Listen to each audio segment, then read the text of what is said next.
নমস্কাৰ আপোনালোক সকলোকে মোৰ ইউটিউব চেনেল আছাম এক্সাম কৰ্ণাৰলৈ স্বাগতম জনাইছোঁ। SSLC যি 2025 বৰ্ষৰ ছ'চিয়েল চায়েন্সৰ এক্সাম আছে 27 তাৰিখে যি এক্সাম হ'ব তাক লৈ কিছুমান কুৱেশ্যন মই আপোনালোকৰ বাবে লৈ আহিছোঁ। কিছুমান কমন কুৱেশ্যন মানে কিছুমান গুৰুত্বপূৰ্ণ কুৱেশ্যন যিবোৰ আপোনালোকে চাই যাব পৰীক্ষাত অহা চান্স আছে। গতিকে আপোনালোকে চাই গ'লে কুৱেশ্যনখিনি অলপ কমন হ'ব পৰিব পাৰে। সেইকাৰণে মই আপোনালোকক এই কুৱেশ্যনখিনি অলপ চাবৰ কাৰণে আজি অলপ দি দিম যাতে আপোনালোকে চাই যে পৰীক্ষাত আহিলে যাতে কৰিব পাৰে। ইয়াৰ আগৰ ভিডিঅ'টোত ইতিমধ্যে মই MCQ লৈ 2017 চনৰ পৰা 2024 চনলৈকে যিমানখিনি MCQ আহিছিলে গোটেই MCQ খিনি আনচাৰ সলভ কৰি দি দিছো। আপোনালোকে ভিডিঅ'টো চাব পাৰিব কাৰণ যোৱাকালি যিখন আপোনালোকৰ যোৱাকালি নহয় 24 তাৰিখে যিখন আপোনালোকৰ চায়েন্সৰ কুৱেশ্যন পেপাৰ হৈ গৈছিলে তাত আপোনালোকৰ আগৰ কুৱেশ্যন পেপাৰৰ পৰা MCQ কিন্তু বহুত কমন পৰিছে। সেইকাৰণে ছ'চিয়েল চায়েন্সৰ কাৰণে আপোনালোকে 2017 পৰা 2024 চনৰ ভিতৰত যিমানখিনি MCQ আহিছিলে গোটেইখিনি চাব পাৰিব। মই ভিডিঅ'টো বনাই থৈছো, আপোনালোকে গৈ চাব পাৰিব। মই ডেছক্ৰিপশ্যনত লিংক দি দিম, আপোনালোকে চাব পাৰিব আৰু চাই যাব।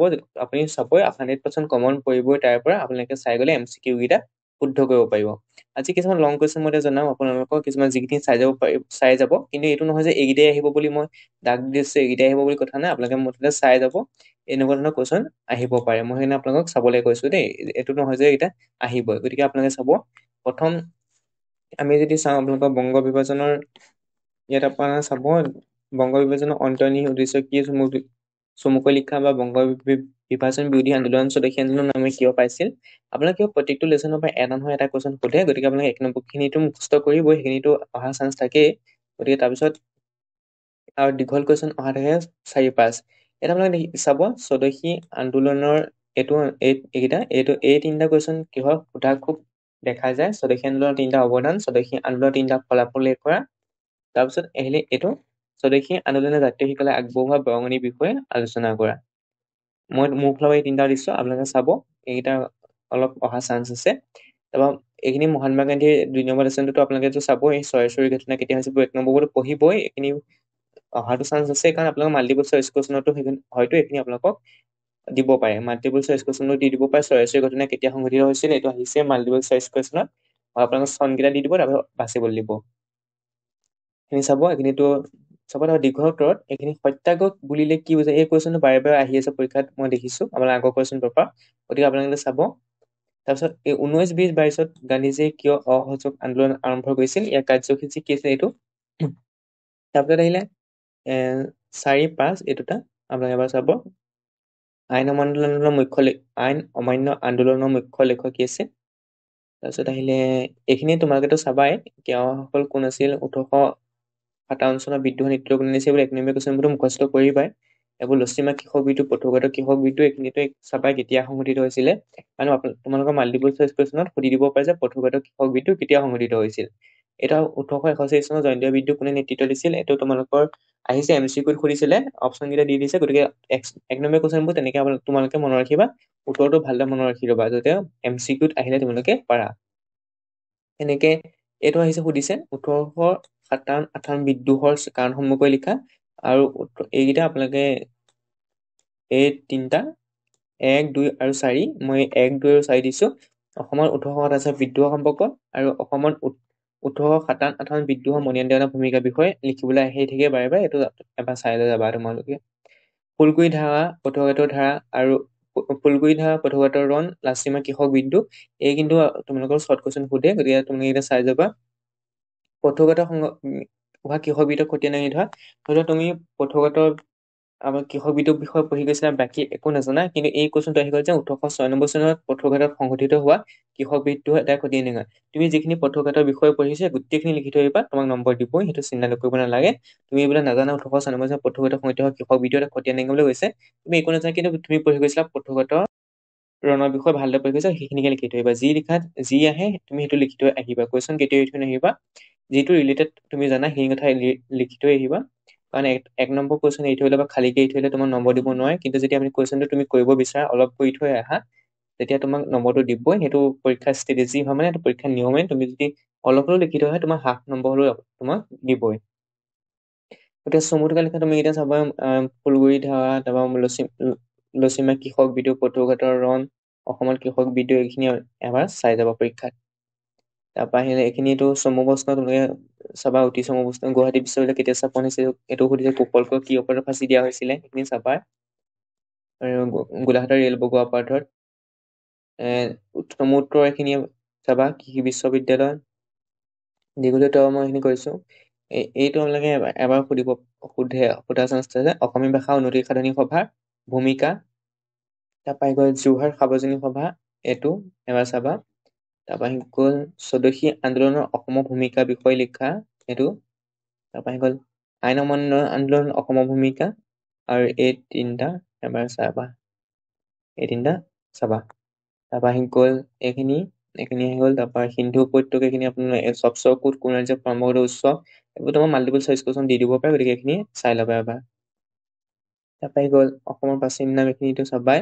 তাৰপিছত এইখিনি যে দেখিছা অৰ্থশাস্ত্ৰ, কীৰ্তন, চুধৰ, পিম্পৰুচ্ছৰ, ৰামবিজয়, এইখিনি তোমালোকৰ লেখক বিলাকৰ নাম দি দিব, সুধিব পাৰে। ৰাষ্ট্ৰৰংগিনী সুধিছে, ৰাষ্ট্ৰৰংগিনী কোনে লিখিছিল সুধিছে, অপচনৰ সুধিছে, এনেকে দি দিব। ৰামবিজয় কোনে লিখিছিলে, চুধৰা কোনে লিখিছিলে, তাৰপৰা আহি গ'ল ৰামবিজয় কোনে লিখিছিলে, অৰ্থশাস্ত্ৰ কোনে লিখিছিলে, লেখক বিলাকৰ নাম দি দিব। হয়তো মাল্টিপল চইচ কুৱেশ্যন হ'ব, বাচিবলৈ দিব পাৰে। গতিকে এইখিনি এবাৰ চাই যাবা, কোনে লিখিছিলে বা কোনে কি কৰিছিলে, এইখিনি এবাৰ চাই যাবা। তাৰপৰা আহি গ'ল বেদৰ সংহিতাৰ নাম আহিব পাৰে, 4খন সংহিতাৰ নাম আহিব পাৰে, সেইটো চাবা।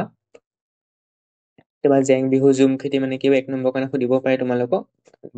2 নম্বৰ কুৱেশ্যন বা এইবোৰ চাবা। 2 নম্বৰ হস্তি বিধ্বংসৰ চিত্ৰ দুগৰাকীৰ নাম লিখিব পাৰে, এয়া আহিব পাৰে, এইখিনি চাবা। এইখিনি এবাৰ চাবা। দীঘলীয়া কুৱেশ্যনৰ ক্ষেত্ৰত তোমালোকৰ ইয়াত এইখিনি চাবা। উত্তৰ পূৰ্বাঞ্চলে উমৈহতীয়া সুকীয়া পৰিচয় কেনেকৈ সৃষ্টি কৰে, এনেকে চাবা। তাৰপৰা আহি গ'ল ধৰ্মীয় বিষয়ে, প্ৰাচীন ভাৰতৰ এইটো পৰীক্ষাত আহিছে আগতে, এইখিনি তোমালোকে এবাৰ চাই যাওঁ পৰীক্ষাত। এইটো এটা মই দিছো, এইটো দিছো, এবাৰ চাবা। তাৰপৰা আহি গ'ল ইয়াত আহি গ'ল এইটো সম্পদ বুলিলে কি বুজায়, এই পৰীক্ষাত সুধি আছে। সম্পদ বুলিলে কি বুজায়, প্ৰধান বৈশিষ্ট্যসমূহ কি কি, এইটো চাবা। প্ৰাকৃতিক সম্পদ, মানৱ সৃষ্ট সম্পদ, এই দুটা চাবা। ইয়াৰ মানে আহিছে পৰীক্ষাত, গতিকে সেইটো চাবা। মানুহৰ অৰ্থনৈতিক বৃত্তি বুলিলে কি বুজায়, এইটো এবাৰ চাই যাবা। অৰ্থনৈতিক ভূগোল বুলি কি বুজায়, ইয়াৰ মূল বিষয়বস্তু কি, এইকেইটা 5টা কুৱেশ্যন এবাৰ চাই যাবা ভালদৰে। বাকী কুৱেশ্যনবোৰ চাবা, মই কৈছো যে এইকেইটা বেছিকে চাব, অলপ আহিবও পাৰে। নবীকৰণ অনবীকৰণৰ পাৰ্থক্য লিখিবলৈ আহিয়ে থাকে। সম্পদ সংৰক্ষণ, এই 3টা কুৱেশ্যন চাবা। সম্পদ জড়িত সংস্থাবোৰৰ বিষয়ে লিখিবলৈ আহিব পাৰে, এইটো চাবা এবাৰ। পাৰ্থক্য লিখাটো আহে, গতিকে পাৰ্থক্য লিখাবোৰ ভালদৰে পঢ়িবা। নবীকৰণ অনবীকৰণ, মানৱ সৃষ্ট, মানৱ সম্পদ, এইখিনি এবাৰ চাই যাবা।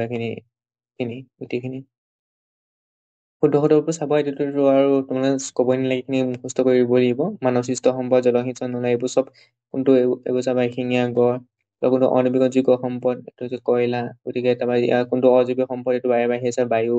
এইটো পৰীক্ষাত সুধিছে, এইবোৰ এবাৰ চাবা। এইখিনি বায়ুমণ্ডল 1 নম্বৰ কাৰণে সুধিব পাৰে। পানী প্ৰদূষণ কেনেকে হয়, এইটো সুধি আহিছে পৰীক্ষাত, এইটো চাবা। মাটি প্ৰদূষণ কেনেকে হয়, বায়ু কেনেকে প্ৰদূষিত হয়, নিজৰ ভাষাত লিখা। মৰুভূমি কি, মৰুকণ কি, ইয়াত আহিছে। গোলকীয় বৃদ্ধি কি, ইয়াৰ কাৰক বুলি লিখা, তেনেকে পৰীক্ষাত আহিছে। গতিকে পৰিৱেশ স্থানীয় সমস্যা কি, উদাহৰণ দি লিখা। পৰিৱেশ স্থানীয় সমস্যা বুলি ক'লে এটা হ'ব আমাৰ বানপানী। ব্ৰহ্মপুত্ৰ উপত্যকাত হোৱা বানপানী হৈছে আমাৰ পৰিৱেশৰ স্থানীয় সমস্যা, গতিকে এইটো এবাৰ চাবা।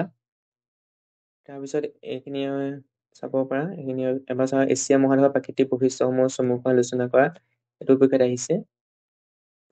তাৰপৰা গ'ল তলত প্ৰশ্নবোৰ উত্তৰ দিয়া চাবা। 1 নম্বৰ কুৱেশ্যন বিলাক প্ৰশ্নবোৰ উত্তৰ দিয়া। কিহে পৃথক কৰিছে এছিয়া ইউৰোপ মহাদেশৰ, এইবিলাক পঢ়ি যাবা বা ৰিভাইজ কৰি যাবা। আৰু শুদ্ধবোৰ চাবা। এইবোৰ পৃথিৱীৰ ক্ষুদ্ৰতম মহাদেশ কি, ক্ষুদ্ৰতম মহাদেশখন কোন, ৰোচনীয়া মানে। ফকলেণ্ড দ্বীপটো ক'ত আছে, এছিয়া আফ্ৰিকা মহাদেশৰ কোনে হৈছে, এছিয়া আৰু আফ্ৰিকা লোহিত সাগৰে। এইটো আপোনাৰ ইউৰাল পৰ্বতমালাই। এইখিনি হৈছে ব্ৰাজিলৰ ৰাজধানী কি, ব্ৰাছিলিয়া। এইখিনি এবাৰ শৰ্ট কুৱেশ্যনবোৰ চাই যাবা। অসমৰ মাটিকালি জনসংখ্যা ঘনত্বৰ বিষয়ে তথ্যসমূহকে লিখা, এইখিনি এইবোৰ 1 নম্বৰ কুৱেশ্যন এবাৰ চাবা। এইখিনিতো 1 নম্বৰ কুৱেশ্যন চাবাই। সম্পদ বুলিলে কি বুজা, অসমৰ প্ৰধান সম্পদবোৰ কি কি, প্ৰাকৃতিক সম্পদবোৰ কি কি অসমত কি কি ধানৰ খেতি কৰা হয়, এইবোৰ সুধিব পাৰে। চাহ উদ্যোগ, মীন উদ্যোগ, এইবোৰ অলপ আহিব পাৰে, চাবা। ৰাষ্ট্ৰসংঘ, এইবিলাক চাবা। ৰাষ্ট্ৰসংঘৰ কথা, ৰাষ্ট্ৰসংঘৰ নীতি মানৱ অধিকাৰ বুলিলে কি বুজায় সুধিব পাৰে। ৰাষ্ট্ৰসংঘৰ 2টা উদ্দেশ্য 2 নম্বৰ কাৰণে সুধিব পাৰে তোমাৰ পৰীক্ষাত। তাৰপিছত আহি গ'ল ৰাষ্ট্ৰসংঘ দেশকেইখন নাম সুধিব পৰা 5খন দেশ আছে, এইকেইটা চাবা। বিনিময় প্ৰথা কি, 1 নম্বৰটো সুধিব বিনিময় প্ৰথা মুদ্ৰা তাৰল্য গুণ কি, এইখিনি এবাৰ চাব পাৰা। বিনিময় প্ৰথা চাৰিটা অসুবিধা এইটো চাবা। মুদ্ৰা যিকোনো 4টা বৈশিষ্ট্য, এখন মুদ্ৰা নে এইটো পৰীক্ষাত আহিছে, এবাৰ চাবা। এইখিনি চাবা। তাৰপিছত কেন্দ্ৰীয় বেংকৰ 4টা প্ৰধান কাৰ্য 4 নম্বৰ কাৰণে সুধিব পাৰে। তাৰপৰা গ'ল নীতি আয়োগৰ সদস্যসকল, এইখিনি চাবা। অৰ্থনৈতিক উন্নয়ন, অৰ্থনৈতিক সংস্কাৰ 3টা, এইখিনি হ'ল চাই যাবা। গতিকে এই কুৱেশ্যনবিলাক এবাৰ চাই যাবা। অসমত চলিত 6টা প্ৰধান লক্ষ্য লিখিব লাগিব, 5 নম্বৰ কাৰণে আহিব পাৰে এইটো, এবাৰ চাবা। এইখিনি এবাৰ নীতি আয়োগৰ সদস্যসকল চমুত্ৰ। গতিকে এই কুৱেশ্যনখিনি এবাৰ তোমালোকে চাই যাবা পৰীক্ষাৰ আগত। মই যিকেইটা দেখিছো সেইকেইটাতো চাবাই, আৰু বাকীখিনি ভালদৰে পঢ়ি যাবা, ভালদৰে পৰীক্ষা দিব, তেতিয়া হ'ব। কিন্তু মই বাৰে বাৰে কৈছো তোমালোকক MCQ যদি শুদ্ধ কৰিবলৈ মন আছে, তেতিয়াহ'লে ভালদৰে নম্বৰ পাবলৈ মন আছে, আগত আহি যোৱা কুৱেশ্যন পাই 2017 বা 2024 চনৰ ভিতৰত যিমানখিনি কুৱেশ্যন আহিছিল MCQ, সেই MCQ খিনি চাই যাবা। এবাৰ ভিডিঅ'টো চাবা, মনত ৰখি যাব, ৰিভাইজ হৈ যাব, আৰু পৰীক্ষাত আহিলে ধুনীয়াকৈ লিখি থৈ আহিব পাৰিবা। গতিকে এইখিনি মই তোমালোকক কৈ দিছো। গতিকে এবাৰ পৰীক্ষাত চাই যাবা, পৰীক্ষাৰ আগত যোৱাৰ আগত এই কুৱেশ্যনখিনি ৰিভাইজ কৰি যাবা, উত্তৰখিনি ৰিভাইজ কৰি যাবা, পৰীক্ষাত আহিলে লিখিবা। আৰু পৰীক্ষাত কুৱেশ্যন এৰি থৈ আহিব নালাগে। যিমানে যি নহয়, তুমি যিমান জানা সেইকণে লিখি থৈ আহিবা। লাগিলে অলপে জানা সেইখিনি কথাকে লিখি থৈ আহিবা, কিন্তু কেতিয়াও খালীকে কুৱেশ্যনটো এৰি থৈ নাহিবা। তেতিয়া অলপ লিখিলে তোমাক হাফ নম্বৰ হ'লেও দিব, লাগিলে ভুলেই হওক বা শুদ্ধ হওক, তুমি কিবা নহয় কিবা লিখি থৈ আহিলেহে তোমাক নম্বৰ দিব। গতিকে এনেকে কামবোৰ কৰিবা, কুৱেশ্যন এৰি থৈ নাহিবা, কিবা নহয় কিবা লিখি থৈ আহিবা। গতিকে এইখিনি আছিলে কুৱেশ্যনখিনি। গতিকে চাই যাবা পৰীক্ষাৰ আগত। ভিডিঅ' চাই যিটো উপকৃত হ'ল, লাইক কমেণ্ট শ্বেয়াৰ কৰিবা, লগতে চেনেলটো ছাবস্ক্ৰাইব কৰি দিবা। Thank U.